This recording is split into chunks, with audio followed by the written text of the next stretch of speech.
Jadi ceritanya Wak, 3 hari sejak kejadian meledak tadi tuh Suci ini tiba-tiba terserang sakit kepala. Sakit kali rasanya Nadia. Gak pernahnya aku kayak gitu, saking hebatnya sampai dia ini kesulitan beraktivitas Wak. Dan akhirnya Suci pergilah ini ke dokter sendirian kan untuk berobat. Waktu itu dia cuma diminta dokter untuk banyak-banyak istirahat, kecapean aja kabuntu kata dokter. Mendengar itu Suci pun menuruti anjuran dokter supaya dia ini bisa cepat sembuh ya kan. Tapi setelah beberapa hari berlalu, kondisi Suci ini juga belum membaik Wak. Bahkan Suci merasa kesehatan aku Nadia makin hari makin memburuk. Apalagi kalau sudah menjelang waktu maghrib tiba. Dan itu lama loh, dari maghrib sampai subuh. Sakit kepalaku bukan main katanya. Dan selain itu Suci ini juga sering mengalami mimisan Wak, secara tiba-tiba. Padahal sebelumnya dia sama sekali nggak pernah mimisan. Meskipun demikian Wak, Suci masih menganggap kalau ini udah aku cuma sakit biasa aja nih, nggak ada hubungannya lah sama hal-hal mistis kan. Sampai tibalah pada suatu malam, secara tiba-tiba Suci ini pingsan. Ya, nah waktu aku sadar Nadia, aku udah dikelilingin tuh sama bapakku, ibu aku sama Mbak Ayu. Cemas mereka semua nih. Waktu aku bangun, Pak, Bu, ada apa nih? Aku kenapa? Katanya. Dek, kamu nggak sadar dek, barusan kamu kesurupan, kata Mbak Ayu. Hah? Masa sih Mbakku kesurupan? Tadi perasaan aku nggak kenapa-napa lah. Nah disitulah Wak, Mbak Ayu baru cerita nih.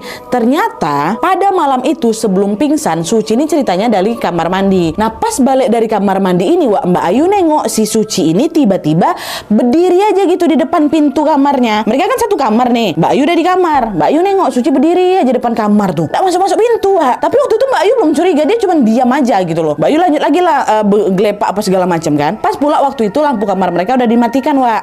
Nah pas Mbak Ayu nengok lagi ke pintu, masih tegak di situ adeknya. Tapi yang Mbak Ayu notice Wak, Mbak Ayu melihat matanya Suci ini tiba-tiba berubah jadi hitam. Jadi macam nggak ada putihnya sama sekali gitu. Kok macam hitam semua mata adik aku ini. Cuman di titik ini Mbak Ayu masih berusaha pikiran positif.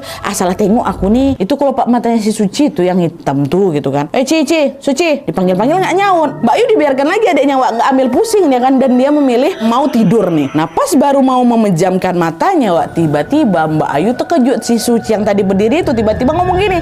Di sana katanya, sambil menunjuk ke arah jendela. Menyadari ada sesuatu yang aneh sama adiknya, Mbak Ayu tak langsung teriak lah, Dek, ngapa kau bapak, ibu, ini kenapa, ini siapa nih si Suci ini, cepatlah ke sini katanya. Di sana. Si Ayu masih kayak gitu tuh, si Ayu, si Suci. Nah dengar itu orang tuanya langsung lah datangin mereka berdua. Sedangkan Pak Joko nggak langsung masuk ngampirin Wak. Dia cuma ngintip ke kamar bentar, abis itu bergegas melaksanakan sholat. Udah ambil wudhu nih ceritanya Pak Joko waktu itu kan. Nah di sisi lain Suci ini masih teriak juga, di sana sambil lompat ke meja Nadia. Mbak Ayu nengok aku tuh macam ketakutan, di sana kayak gitu. Nah karena penasaran Mbak Ayu buka lah tirai jendela yang ditunjuk sama si Suci ini kan. Disitulah Wak ya, Mbak Ayu, mama mereka sama si Suci yang lagi kesurupan ini melihat ada sebuah